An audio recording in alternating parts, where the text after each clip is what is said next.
हाँ, hi everyone, hello. दूसरा question मैं लेकर आया हूँ, एनसीईआरटी का ही है।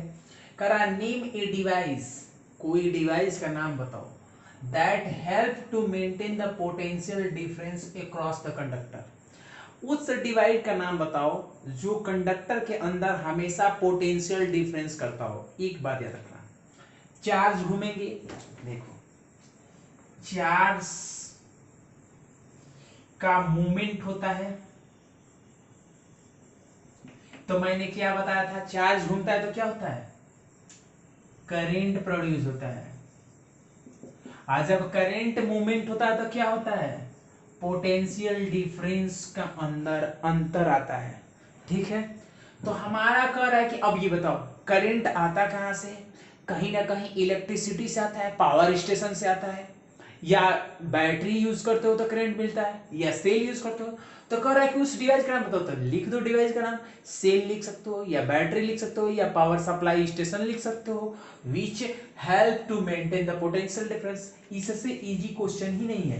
कह रहा है कि क्या किससे आपको पोटेंशियल डिफरेंस होता है। पोटेंशियल डिफरेंस कब होगा, जबकि आपके अंदर पावर सप्लाई होगा, यानी करंट फ्लो होगा, तभी तो होगा। तो करंट कहां से आता है, कि तो बैटरी से हो सकता है, या सेल से हो सकता है, टार्च में जो सेल यूज करते हो, या इलेक्ट्रिसिटी पावर स्टेशन से हो सकता है। तो क्या लिखोगे, any source of electricity like, क्या हो सकता है, battery, cell, power station, which help to maintain potential difference in conductor। जब आप लोग बड़े क्लास में आओगे ना तो शॉर्ट फॉर्म आप लोग लिखना सीख जाओगे। पीडी का मतलब होता है पोटेंशियल डिफरेंस। पीडी का मतलब क्या होता है, पोटेंशियल डिफरेंस। ये जो लिखा हूं, क्या चीज कंडक्टर के अंदर पोटेंशियल डिफरेंस को मेंटेन रखता है। क्या चीज आप खाते हो, खाना खा लेते हो, उसके बाद से एनर्जी कौन मेंटेन रखता है, जो खाए होते, रोटी खाए हो या चावल खाए हो, वो ब्रेक डाउन होता है तभी तो एनर्जी मिलता है। उसी तरह से इसके अंदर, कंडक्टर के अंदर कौन से चीज एनर्जी देता है, बैटरी लगाए रहोगे तो बैटरी से तो करंट जाएगा, या डायरेक्ट करंट इलेक्ट्रिसिटी से जाता होगा, पावर स्टेशन से आता होगा। तो वही का तो नाम लिखना है, बैटरी या सेल या पावर स्टेशन। वही तो क्या करता है, मेंटेन करता है पोटेंशियल डिफरेंस को। ये था आपका एनसीईआरटी का दूसरा क्वेश्चन। और एक क्वेश्चन है, चलते हैं उसके बाद।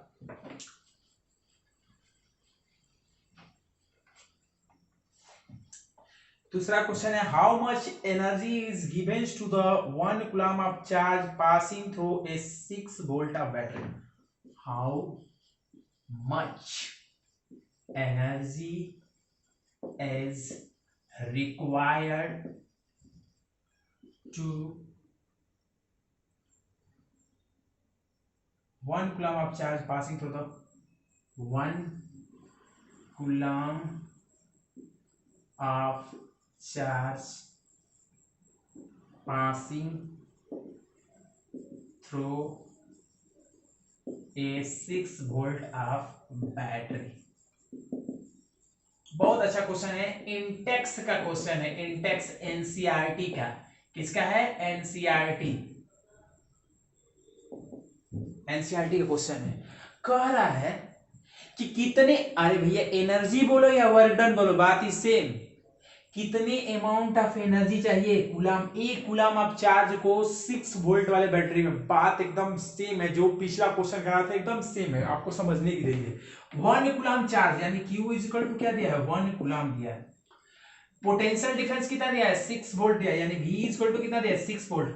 वर्क को ही एनर्जी बोलते हैं माय डियर स्टूडेंट, वर्क को ही क्या बोलते हैं, एनर्जी बोलते हैं। यानी W इक्वल टू क्या लिखोगे, V इंटू क्यू, यानी क्या हो जाएगा 1 मल्टीप्लाई 6 इंटू क्या हो गया 6 जूल। ये तुम्हारा आंसर हुआ। फिर से समझो, कहा जा रहा है कि किसी एक कंडक्टर में 1 कूलम चार्ज को मूव कराने के लिए उसके अंदर 6 वोल्ट पोटेंशियल डिफरेंस है, तो उसको वर्क कराने के लिए, मूवमेंट कराने के लिए कितना वर्क कराना पड़ेगा? 1 कूलम्ब चार्ज को किसी कंडक्टर में मूव कराने के लिए कितना एनर्जी, कितना वर्क डन कराना पड़ेगा? तो हमें फॉर्मूला मालूम है, V is equal to W upon में Q, पोटेंशियल डिफरेंस का। वहां से हमें V दिया ही है इस क्वेश्चन में, Q दिया ही है, W नहीं निकाल सकते हो, W ही एनर्जी होती है माय डियर स्टूडेंट। समझ में आया? How much energy is required to move 1 coulomb of charge passing through a 6 volt battery. 6 volt की बैटरी है, उसमें 1 कूलम्ब चार्ज को मूव कराने के लिए कितना अमाउंट ऑफ वर्क डन करना पड़ेगा? Q दे दिया, V दे दिया, यहां से W निकाल सकते हो। यहां से कितना आया? 6 जूल आया।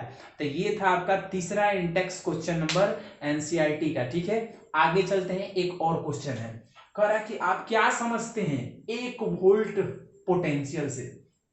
ये क्वेश्चन भी एनसीईआरटी का है। ठीक है, तीसरा क्वेश्चन जो मैं बताने जा रहा हूं ये भी एनसीईआरटी का है, क्लास 10th का। ठीक है,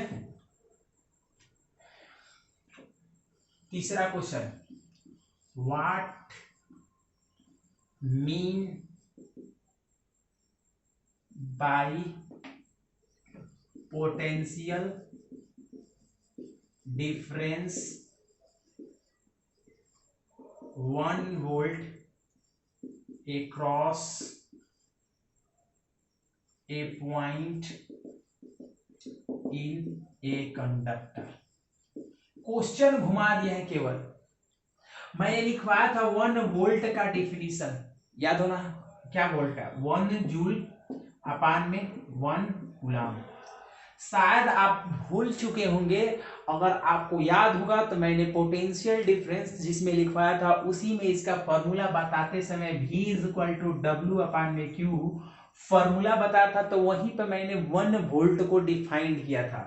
1 वोल्ट का मतलब ये होता है कि 1 joule work, 1 joule work 1 coulomb charge को मूव करा सकता है एक पॉइंट से दूसरे पॉइंट पर विदाउट एक्सेलरेशन।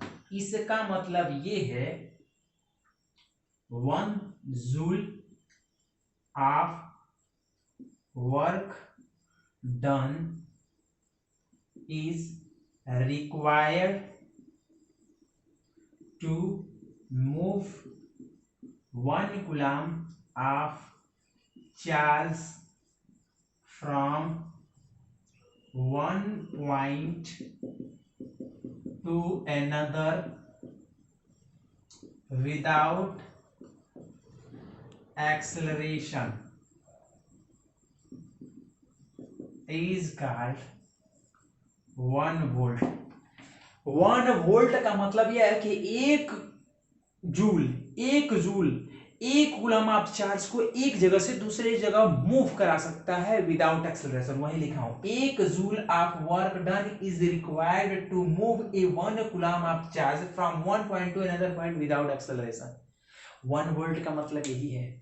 1 वोल्ट से आप क्या समझते हैं? एनसीईआरटी में बोला है 1 वोल्ट से हम यह समझते हैं कि एक जूल एनर्जी या 1 joule work done 1 coulomb charge को एक जगह से दूसरे जगह मूव करा सकता है, इसी को बोलते हैं 1 वोल्ट। तो ये क्वेश्चन आपको नहीं समझ में आया तो बार बार इस वीडियो को पीछे करें और बार बार देखें तो समझ में आएगा। मिलते हैं नेक्स्ट वीडियो में आपको अच्छी तरह से, अच्छा से। ठीक है, बाय बाय।